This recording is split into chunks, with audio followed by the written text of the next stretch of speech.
Outstanding. We are now joined by William Byron, and we're going to go straight into questions for William. And our first question will come from Bob Pockers. Go with the question, Bob. Good morning, William. First, Morning, Bob. curious, do you do any training different for the 600 miles, especially considering Fridays looks like it's going to be a pretty hot day, while Sunday looks like it could be a little cooler? Yeah, I mean, just I just hydrate differently, or more throughout the week. Honestly, I think as far as it goes, like effort in the car, I think the 600 is maybe not the highest effort race because of the way the track is, and it's not, there's not a ton of bump content or wheel content maybe to kind of saw on the wheel like you would at I'd say Atlanta or Darlington would be harder. So no, I don't think physically you do much. I think that, eating and hydrating is a little bit different because I feel like throughout the race, you need more fluids. And then you also need to kind of eat at some point during the race, just whether it's like energy chews or stuff like that. So that's all I do different. And I'm also curious, with you being a Charlotte native, growing up in Charlotte, do you care a whole lot about the Indy 500? I mean, growing up as a kid, did you watch it, or were you always focused on going to the speedway and what was going on with the stock cars? Yeah, I mean, I've cared about it more as the years go by.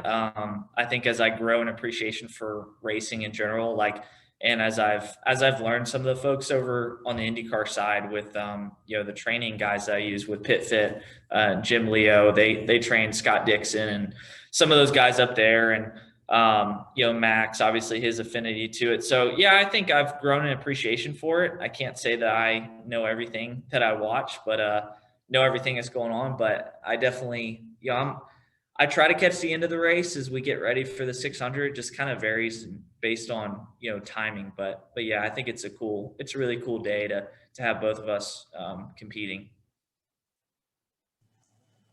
Our next question will come from Claire B. Lang. Go ahead with the question, Claire. Thank you. What do you admire about the form of racing we'll see in the Indy 500? Would you ever want to race one of those cars in your career, or are you like a stock car guy? Yeah, I mean, I'm a stock car guy. I think that what I notice the most about, I mean, they're both hard. They're both difficult to drive, in their own ways. I think with a stock car, you're dealing with something that's way overpowered and heavy, way too heavy for the racetracks we run on for the most part. There's some tracks that do have more grip than others, but I think in general, you're sliding around a lot. I think with the IndyCar, you're a lot more stuck to the track, but they're also pushing the cars way faster. So it has its pros and cons to both, but I enjoy watching the IndyCar races. I'd say the Indy 500 the most because I feel like it's got the most importance to those guys. But yeah, I think it's fun I don't know if I'd ever do it though. I think it's just kind of, it's so different. The discipline is so different than I've ever been used to. I could get used to it on iRacing or something, but it's going to be a way different beast when you get into the car. This last weekend saw Chase Elliott get his win, so now you all at Hendrick have a win headed into the playoffs, right? And a week earlier, you finished 1, 2, 3, and 4. And I talked to Chad Knaus on Dialed In, and he told me that, there's just such a great, with no one leader, no one lead dog in the stable, all the drivers at Hendrick are getting along really good and sharing information, right? Explain the mode there now that you're all going to be competing against each other in the playoffs, and how does that all feel? Yeah, I mean, I think we hope that, that this run continues. It's early in the year, so you've got to keep that speed and that momentum up, throughout the year, which is really hard. So I feel like you can easily kind of get ahead, and then fall behind and somebody leapfrogs and that cycle continues throughout the year until you get to the final race, which is why that final race is such a surprise sometimes because, it really, the work never stops all the way until then. Somebody's always chasing and trying to keep their lead. So for us, I mean, we just got to keep it up. But yeah, I mean, for us on the 24, we've done really well this year. I think, in the past 10 to 12 races, our worst finish is 11th, and that's great. we just have to make the highs a little bit higher and try to get another win, which is what we're focused on at Charlotte. Thank you. Appreciate it. Okay. Our next question is going to come from Dustin Long. Go ahead with the question, Dustin. Thank you. William, I want to ask you a couple of things. One about last week, certainly the number of challenges, but I'm curious because this was maybe a little bit more of a newer experience in running as much in the rain, what the windshield wipers, the defoggers, that type of equipment. I don't know if it was necessarily tested as much at the Roval last year, but just, what you guys learned from that, what were the challenges and what, if anything, you need to guys improve upon in those components to kind of help you. I know that that's a smaller issue compared to the spray issue, but just how you look at those. Yeah, I mean, it's a little bit of both. I think that, the defoster, what do you call it? Defogger. Defogger. I lost train of thought there. Yeah, that thing works pretty well, I think. I think the biggest issue, like last year, we ran in the rain at the Roval, and none of us used the windshield wiper because it didn't do anything because the rain was so light for us. Whereas this time around, the rain got so bad that you actually had to run the windshield wiper just to see, period. So I thought ours worked better than we expected it to. I think there's still room to go on that. It was extremely hard to see there in stage 2. I think that, everybody agreed on that. I was back in 35th or whatever after our damage, and I couldn't see anything. So yeah, I mean, it got better as the race went on.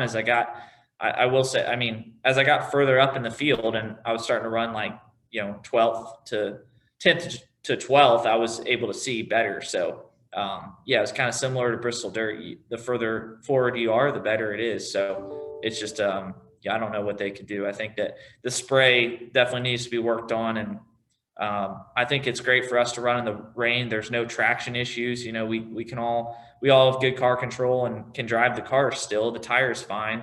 We just have to figure out the spray so that we can, continue to run. Also, from a driver's point of view, how much do you pay attention, focus on weather? Obviously, the early forecast right now looks like a potential of maybe 15-degree difference from maybe when you practice on Friday to when the start of the race could be on Sunday. How much does that factor into what you're thinking about in terms of setup and how that impacts? And is that more a part of your thought process, or is that not as significant still? Yeah, I think it's significant just because, the track at Charlotte changes so much. I mean, you can go there and it can be 90 degrees and sunny and you're fighting a completely different race car than at night. So it honestly, that's the difference maker between when we used to run there for the All-Star race and then we would come back and race a week later, and the track and the characters at the front would be totally different. Nothing really changed about the cars, but just the characteristics of the track changed. So we have to be really conscious of that. I think that we have to be conscious of not over adjusting in practice, not getting too tight or too loose, trying to keep it somewhere in the middle and find a package that works for, honestly, I'm of the opinion of when the track's hotter and slicker, if your car handles better, it's going to just handle better when you get to a cooler condition. So, we try to make it handle as well as possible for the conditions, and then hopefully it's just a little bit better when it gets cooler. Thank you. Mm-hmm. Our next question is going to come from Alex Andreev. Go ahead with your question, Alex. Hey, William, just one for you. So Charlotte Motor Speedway is going to be back at full capacity with fans this weekend. And so I'm curious if that means any more to you this year, since there were no fans at last year's Coke 600, or if you're pretty much just used to seeing fans back at the track by now. I think a little bit of both. I mean, yeah, I'm used to seeing fans the last couple of weeks, so it's not going to be that different. But I think Charlotte, SMI, they always do it a little bit bigger and better. So I feel like it's probably going to be bigger and better than the last few weeks. And, it's probably going to be pretty crowded. So, I think that it's going to be a different experience, and just going to have to, stay focused on my end just to continue doing what we've been doing, which is, staying focused and performing and, not listening to the noise too much. So that's our biggest focus. Thank you. Our next question is going to come from Kelly Crandall. Go ahead with the question, Kelly. Matt. Hey, William, just one for you. when all four cars, I mean, you all have wins, you all are running really well. What's the dynamic like at Hendrick Motorsports right now? And maybe how is that different from years past? I think it's just more confidence. I mean, I think, we're not searching as much like on what to do. I think there's less questions going into the race weekend of what the car needs and, what we need from a downforce standpoint or an aero standpoint, or setup wise. So there's a lot less questions. There's still the desire to perform has always been there. And I feel like we're, the desire for us on the 24 is higher than ever because we feel like we're really close. So we just gotta work a little bit better on some things, but we're really close to another win. Our next question is going to come from Ashley McCubbin. Go ahead with your question, Ashley. Hey, William, thanks for your time today. You've started a pair of races at Charlotte on the pole, but haven't found the success maybe you've hoped for. How are you going to change things to make that happen this weekend? Yeah, I think just focus on the race car and what the race car needs as the runs go on. And as the race goes on, I'm going to do a lot of studying and prep this week on figuring out what the trends are with the racetrack and what some of the guys that have been successful there, our teammates have done better than us. So honestly, that's my goal this week, is just to learn some of those little details that might pay off on as the race gets longer and gets towards the end. And I've always, like you said, I've run really well at Charlotte. I know how to go fast there, so I don't have to worry about that, but I just have to kind of focus on what my race car needs to do throughout the race so that I don't fall off at the end. And the Coke 600 is obviously 100 miles longer than we're typically used to running. Do you feel that as a driver when you guys are in that moment in that race? Yeah, I think if you're not running well, for sure. But if you're running well, the race feels really short, and you kind of feel like you're always trying to get ahead of the next adjustment, trying to get ahead of whoever you're racing against to try to get that track position, try to win the race. So yeah, I think it is definitely a challenge to keep up with the racetrack and to stay focused for all 400 miles. It's kind of the preparation during the week is really critical because you can easily kind of get behind and it can feel like a really long race, like you said. So, but if you're prepared and your race car is driving well, then it's fine. Thanks for your time today. Thank you. Next question will come from Michelle Martinelli. Go ahead with the question, Michelle. Hi, William. You guys get a lot of really interesting trophies and awards for winning different races. But one of the things that comes with the Coke 600 win is a restored vintage Coke vending machine. I was wondering if that would mean something as, kind of an extra piece of like a trophy, or if you've seen other drivers, Coke machines, and you had some sort of reaction to it. I was just wondering what you think about that as part of the trophy that you receive for winning this race. Yeah, I think it'd be great. I mean, I don't discriminate trophies. Any of them are good. So I don't feel like any trophy I have is a bad one, but yeah, I love all the glitz and glamour that comes with winning the 600 would be awesome, I'm sure. Our next question will come from Daniel McFadden. Go ahead with the question, Daniel. Hey, William. So through this first, quarter of the race season, what areas can you look at and say that you have definitely improved as a driver versus at this point, in your first few years in the Cup Series? Were you better as a driver now through this first batch of the season?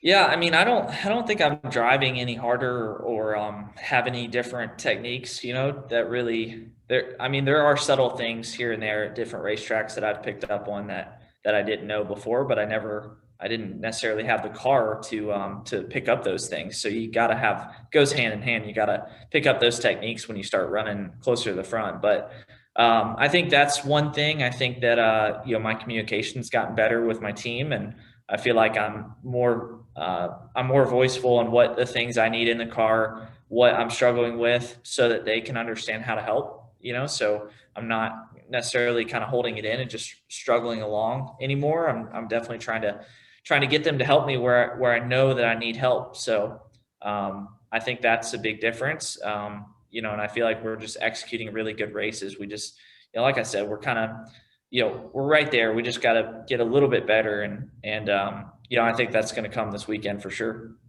Okay. And how's your mom doing? Yeah, she's good. I've talked to her briefly over the last few days, and gonna take her to treatment Wednesday afternoon. So looking forward to that, and just kind of she won't be able to go to Charlotte, but she'll be able to watch, and being close by is always good. So it's nice to have the last few races be close by, other than Texas. But it's been good to be close by. Thanks. Thanks. Well, William, thank you so much for taking the time to join us this afternoon, and good luck this weekend at Charlotte Motor Speedway. Awesome. Thanks, guys. Take care now.